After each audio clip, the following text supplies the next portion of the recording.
वाक्यकारं वररुचिं भाष्यकारं पतञ्जलिं पाणिनिं सूत्रकारञ्च प्रणतोऽस्मि मुनित्रयम्। नमस्कारः। तथास्तु संस्कृत अकादमी हरियाणा में आप सबका पुनः हार्दिक स्वागत है। जैसा कि हमने लघु सिद्धांत कौमुदी के अनुसार संज्ञा प्रकरण को प्रारंभ किया था और उसके ही अंतर्गत हमने लघु सिद्धांत कौमुदी के मंगलाचरण को और जो संज्ञा प्रकरण के अंदर प्रथम सूत्र था हलन्त्यम, उसके विषय में जाना था। तो हलन्त्यम सूत्र के बाद ही हमको आदर्शनम लोपः और तस्य लोपः, ये दो सूत्र देखने को मिलते हैं। अब हम आदर्शनम लोपः सूत्र को थोड़ी देर के लिए स्किप कर देते हैं और उससे पहले तस्य लोपः, इस सूत्र को हम देखते हैं। तो तस्य लोपः यह किस प्रकार का सूत्र है? लोप विधायक सूत्र। और जो कल हमने सूत्र पढ़ा था हलन्त्यम, वह कैसा सूत्र था?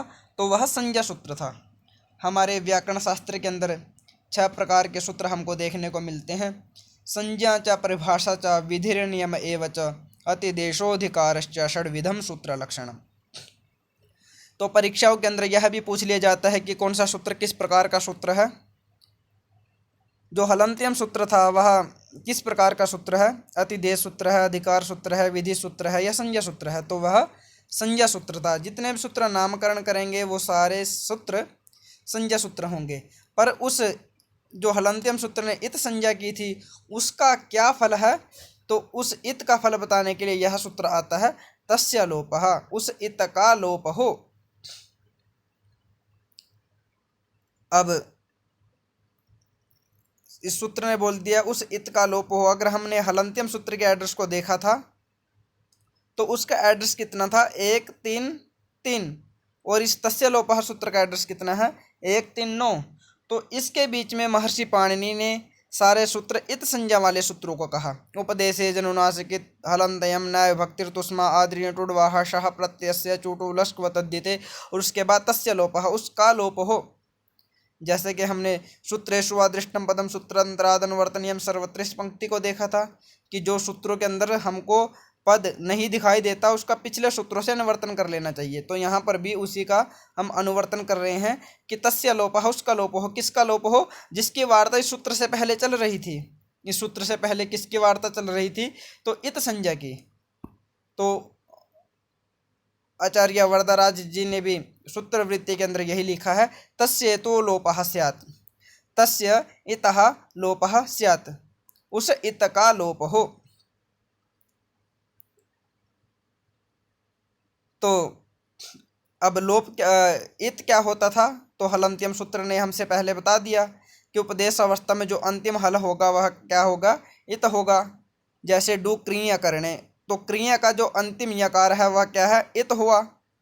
जो अचो यत सूत्र ने जो यत प्रत्यय किया था उस यत प्रत्यय का जो अंतिम तकार वह क्या है? इत है। और उस इत का क्या फल था वह बताने के लिए यह सूत्र आता है कि तस्य लोपः, उस इत का लोप हो।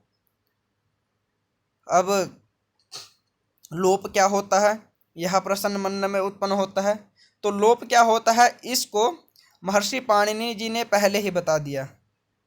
महर्षि पाणिनि जी ने पहले 2 अध्याय में प्रायः सभी संज्ञा सूत्रों को कहा। जैसे पहले सूत्र को कहा वृद्धिरादेच, दूसरे को अदेंग गुण।